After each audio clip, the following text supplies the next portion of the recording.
욥기 19장 1절에서 마지막 29절까지 말씀이 조금 길지만 우리 한 목소리로 천천히 같이 읽겠습니다.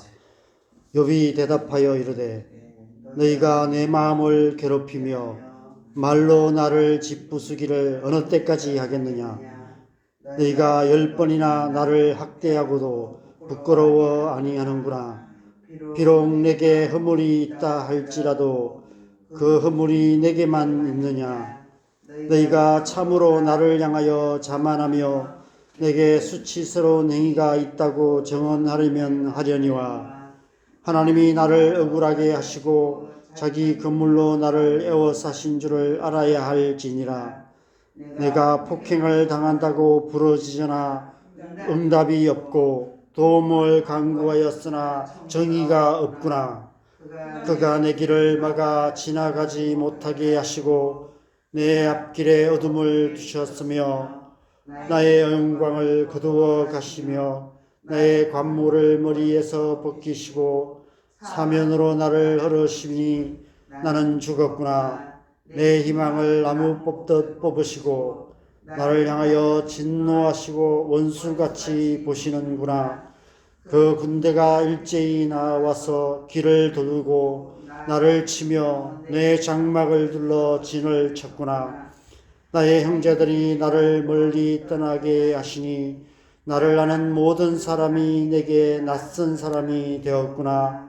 내 친척은 나를 버렸으며 가까운 친지들은 나를 잊었구나. 내 집에 머물러 사는 자와 내 종들은 나를 낯선 사람으로 여기니 내가 그들 앞에서 타국 사람이 되었구나. 내가 내 종을 불러도 대답하지 아니하니 내 입으로 그에게 간청하여야 하겠구나. 내 아내도 내 숨결을 싫어하며 내 허리의 자식들도 나를 가련하게 여기는구나. 어린아이들까지도 나를 업신여기고 내가 일어나면 나를 조롱하는구나. 나의 가까운 친구들이 나를 미워하며 내가 사랑하는 사람들이 돌이켜 나의 원수가 되었구나. 내 피부와 살이 뼈에 붙었고 남은 것은 겨우 잇몸뿐이로구나.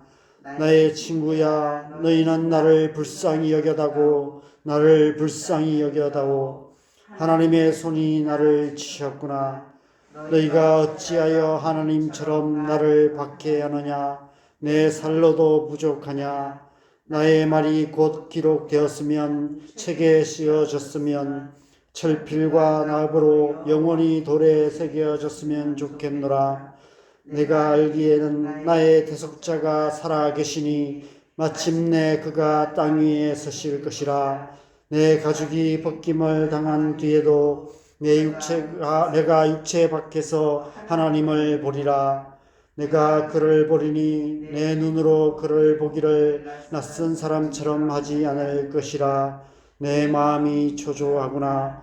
너희가 만일 이러기를 우리가 그를 어떻게 칠까 하며 또 이러기를 일의 뿌리가 그에게 있다 할진대 너희는 칼을 두려워할지니라. 분노는 칼의 형벌을 부르나니 너희가 심판장이 있는 줄을 알게 되리라. 아멘. 너희가 내 마음을 괴롭히며 말로 나를 짓부수기를 어느 때까지 하겠느냐. 내가 폭행을 당한다고 부르짖으나 응답이 없고 도움을 간구하였으나 정의가 없구나. 어제 새벽에도 잠깐 나눈 말씀처럼 욥이 친구들에게 둘러싸여서 집단 언어 폭력을 당하고 있습니다. 욥의 친구들은 자신들이 신봉하는 인과응보 종교 교리를 따라서 극한 고난 가운데 있는 욥을 흉악한 죄인으로 몰아가며 정죄하고 있습니다. 이 정도면 영적인 학대입니다.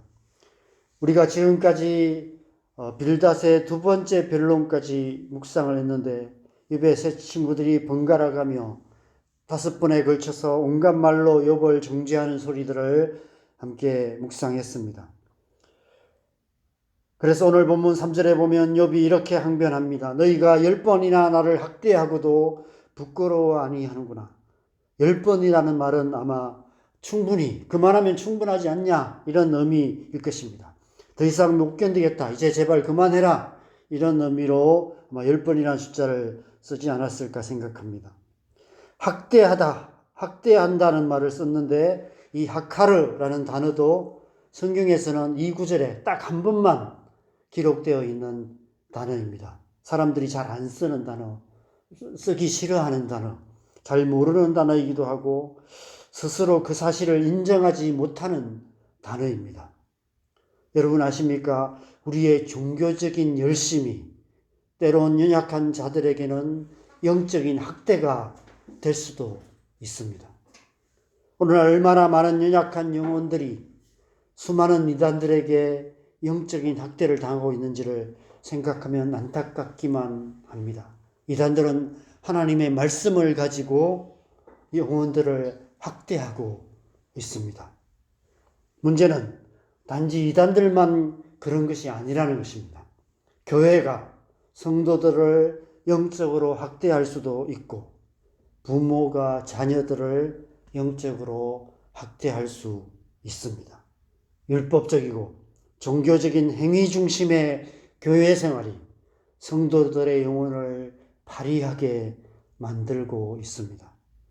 삶이 아니라 말뿐인 부모의 빗나간 종교적 열심 때문에 도리어 우리의 자녀들이 교회로부터 멀어지고 있습니다. 영적 학대라는 표현을 쓰기가 조심스럽지만 쓸 수밖에 없습니다. 달리 표현할 다른 단어가 없습니다. 그래서 욥이 이 단어를 쓴 것이 아닐까 생각합니다. 그것이 영적 학대라는 사실을 우리가 쉽게 인정할 수 있을까요? 욥의 친구들은 욥이 지금 그 단어를 쓰는 것이 정말 불쾌했을 것입니다. 자신들이 욥을 영적으로 학대하고 있다는 사실을 인정할 수 없었을 것입니다. 아마 그 단어 때문에 발끈하지 않았을까 싶습니다. 지금까지 욥의 친구들의 말에 욥이 반박할 때 2장 혹은 3장에 걸쳐서 반론을 했습니다. 그런데 오늘 욥의 반론은 1장으로 끝나고 있습니다. 아마 이 단어 때문에 발끈하여서 속접은 참새 같은 소발이 욥의 말을 끊어버린 것이 아닐까 그런 생각이 들었습니다. 내일 본문 20장 2절에 보면 소발이 자기 입으로 직접 그렇게 말하고 있습니다. 그러므로 내 초조한 마음이 나로 하여금 대답하게 하나니 이런 내 중심이 조급함이니라. 무엇이 문제일까요? 우리의 종교적 열심이 영적 학대가 되는 이유가 무엇일까요? 21절에 욥이 이렇게 하소연합니다. 나의 친구야, 너희는 나를 불쌍히 여겨다오. 하나님의 손이 나를 치셨구나. 그들 안에 불쌍히 여기는 마음이 없었기 때문입니다. 욥이 겪는 고통보다 그 고통 때문에 힘들어하고 고통스러워하는 그 욥의 고통보다 그 고통 때문에 쏟아넣는 욥의 말, 욥의 극단적인 하소연, 그런 말들이 자기들의 마음을 상하게 만들었기 때문입니다. 인과응보의 그 종교 교리의 틀을 벗어난 욥의 말을 듣는 것이 괴로웠던 것입니다. 여러분, 사람은 누구나 그렇습니다. 내 손톱 밑에 박힌 가시가 가장 고통스러운 법입니다. 떡은 남의 떡이 커 보이고 고통은 내가 겪는 고통이 더 크게 느껴집니다. 부부싸움이 커지는 이유는 마음이 상해서 쏟아놓는 말 가운데 한 단어, 한 문장, 그 말이 내 심기를 건드리기 때문입니다. 그 뾰족한 말 한마디 때문에 발끈하여서 결국 일이 커지게 되는 것입니다. 20절에 욥이 자신의 상태를 이렇게까지 말합니다. 내 피부와 살이 뼈에 붙었고 남은 것은 겨우 잇몸뿐이로구나. 입 밖에 살아있는 것이 없다라고 말하고 있습니다. 욥의 상태가 얼마나 처참한 상태인지 우리는 보지 못하지만 그가 묘사한 이런 표현들을 통해서 짐작해 볼 수 있는데 욥의 친구들은 그 모습을 두 눈으로 똑똑히 보았습니다. 그래서 일주일 동안이나 말을 잃고 있을 만큼 그렇게 처참한 상황에 욥이 처해 있었습니다.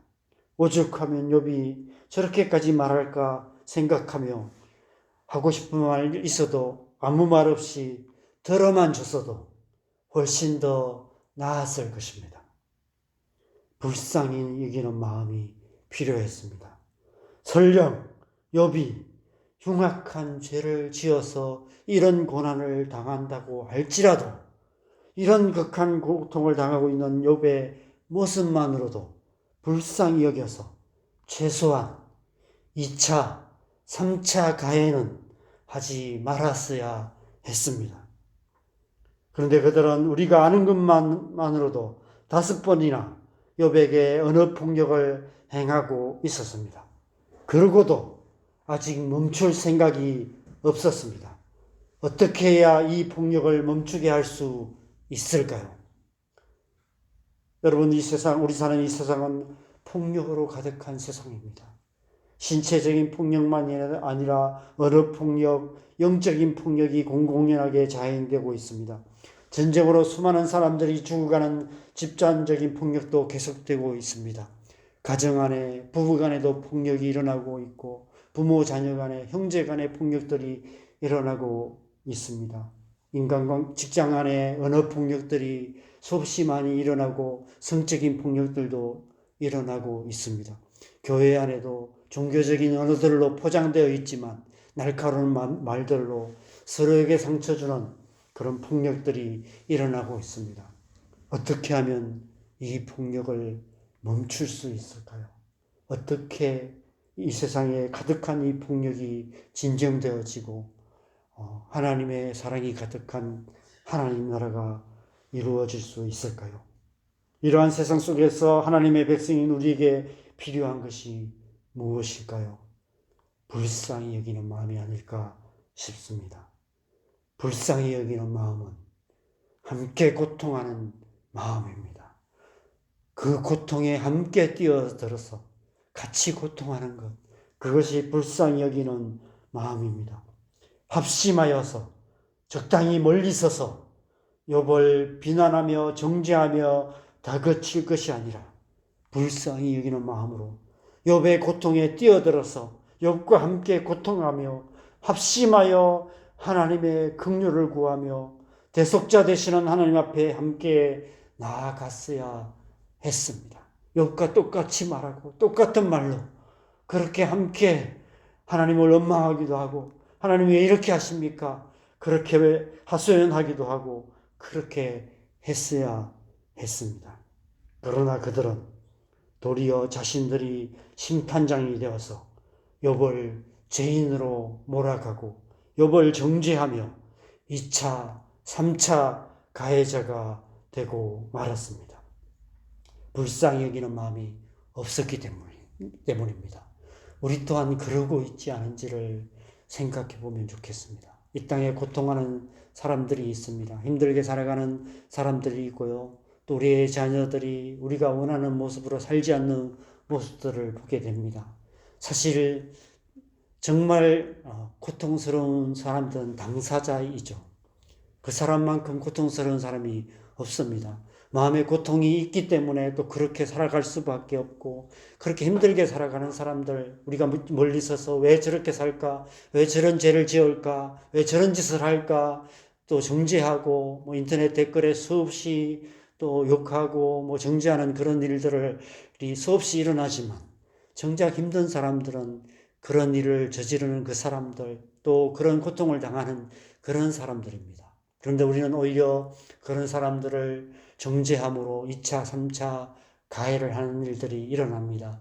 학교 폭력이 일어나면 또 그런 어떤 폭행을 행한 사람들에게도 2차, 3차를 가해를 할 뿐 아니라 또 그런 피해를 당한 피해자에게도 또 2차, 3차 가해를 하는 그런 모습들을 보게 됩니다. 불쌍히 여기는 마음이 없기 때문입니다. 교회 공동체 안에도 어려운 일을 당하는 사람들에게 그냥 너무 쉽게 하는 말들 때문에 수없이 마음이 상하고 그런 일들이 일어나고 있습니다. 여러분, 하나님 우리를 불쌍히 여기시는 하나님이십니다. 그래서 욥이 지금 그 사실을 이렇게 선포하고 있습니다. 23절에서 26절까지 말씀을 우리가 다시 한번 같이 읽겠습니다. 23절에서 26절 말씀 같이 읽겠습니다. 나의 말이 곧 기록되었으면, 책에 쓰여졌으면, 철필과 납으로 영원히 돌에 새겨졌으면 좋겠노라. 내가 알기에는 나의 대속자가 살아계시니 마침내 그가 땅 위에 서실 것이라. 내 가죽이 벗김을 당한 뒤에도 내가 육체 밖에서 하나님을 보리라. 여러분, 욥이 알았을까요? 이 욥의 선포가 예수님에 대한 예언적인 선포였다는 사실을, 이 예언적 선포대로 우리의 대속자로 예수님께서 이 땅에 오셨습니다.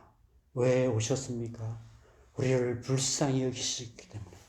하나님이 세상을 이처럼 사랑하사, 하나님이 세상을 이처럼 불쌍히 여기사 자기 아들을, 독생자를 아낌없이 우리를 위해서 주시었습니다. 우리의 대속자로 이 땅에 보내신 것입니다.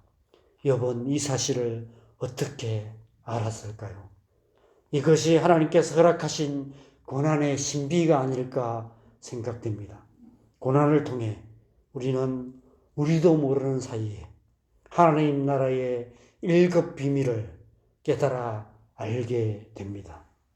고난을 통과하는 동안 하나님께서 우리에게 하나님의 비밀, 하나님 나라의 비밀이라는 것을 보여주시고 깨닫게 하시기 때문입니다. 오늘 말씀의 마지막 29절 하반절에서 욥이 이렇게 선포합니다. 너희가 심판장이 있는 줄을 알게 되리라. 마지막 날에 우리가 다 그리스도의 심판대 앞에 서게 될 것입니다. 심판장이신 하나님께서 우리의 모든 말과 우리의 모든 행위들, 우리가 사람들을 바라봤던 눈빛 하나까지도 하나님께서 기억하시고 그 모든 행위를 선악간에 심판하실 것을 말씀하고 계십니다. 이번 고난의 시간을 통과하는 동안 하나님의 구원과 심판이라는 하나님 나라의 1급 비밀을 깊이 깨달아 알아가기 시작했습니다.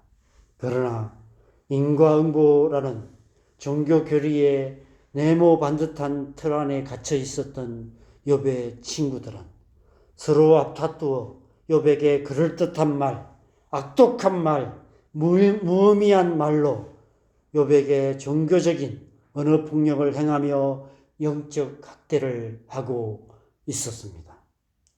이 모습이 우리의 모습이며 교회의 모습은 아닌지를 돌아보아야 할 때입니다. 불쌍히 여기는 마음을 구하시기 바랍니다. 하나님의 긍휼을 구하시기 바랍니다. 그 마음이 없다면 하나님을 향한 우리의 열심이 오히려 독이 될 수 있습니다. 고통 가운데 있는 연약한 자들에게 종교적인 언어 폭력을 행하게 되고 우리의 다음 세대들을 영적으로 학대하는 결과를 낳게 될 것입니다. 그러나 우리가 불쌍히 여기는 마음으로 그들과 함께하기 시작할 때 그들의 고통을 함께 느끼고 그들과 똑같은 고통을 가지고 우리의 대속자 되시는 구원자 되시는 하나님 앞에 나아가기 시작할 때 하나님께서 우리에게 하나님 나라의 비밀을 알게 하실 것입니다. 그리스도의 고난에 참여하는 것이 무엇인지, 그리스도의 십자가의 비밀이 무엇인지를 깨닫게 될 것입니다. 그래서 마지막 날에 우리의 대속자 되시는 예수 그리스도의 심판대 앞에 설 때 심판자이신 하나님께서 잘했다고, 착하고 충성된 종이라고 칭찬하시며 하늘의 상급을 얻게 될 것입니다.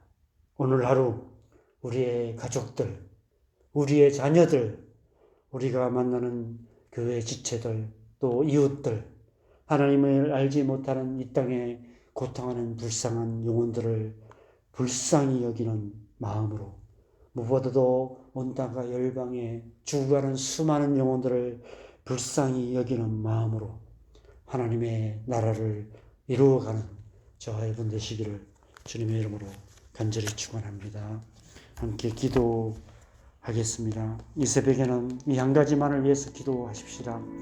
불쌍히 여기는 마음을 구하십시다. 하나님께서 우리를 불쌍히 여기셔서, 세상을 불쌍히 여기셔서 자기 아들까지 아끼지 아니하시고 내어주셨습니다. 예수님께서 이 땅의 영혼들을 불쌍히 여기셔서 자기 생명을 아끼지 않고 내어주셨습니다. 그리고 우리를 하나님의 자녀로 부르셨습니다. 우리 또한 그렇게 하는 것이 마땅하다. 내가 이같이 너희를 사랑했기 때문에, 이같이 너희를 불쌍히 여겼기 때문에 너희 또한 서로 불쌍히 여기는 것이 마땅하지 않냐라고 우리에게 말씀하고 계십니다. 불쌍히 여기는 마음 주셔서 하나님 그 마음으로 살아가게 하여 주시옵소서. 그 마음으로 우리의 자녀들을 불쌍히 여기고 우리의 가족들을 불쌍히 여길 뿐 아니라 우리 교회의 지체들 가운데 환난당한 자, 고통하는 자, 어려운 가운데 있는 자녀, 우리의 지체들, 아직 하나님을 알지 못하기 때문에 적당히 살아가고 있는 답답한 그런 연약한 지체들을 또 불쌍히 여기게 하여 주시고, 무엇보다도 이 나라와 이 민족, 온 땅과 열방 가운데 죽어가는 수많은 영혼들을 불쌍히 여김으로 또 그들을 위해서 기도하고 그렇게 살아가는 오늘 하루 될 수 있도록 우리 기도하시고 자유롭게 기도하시다가 돌아가시면 되겠습니다. 기도하겠습니다.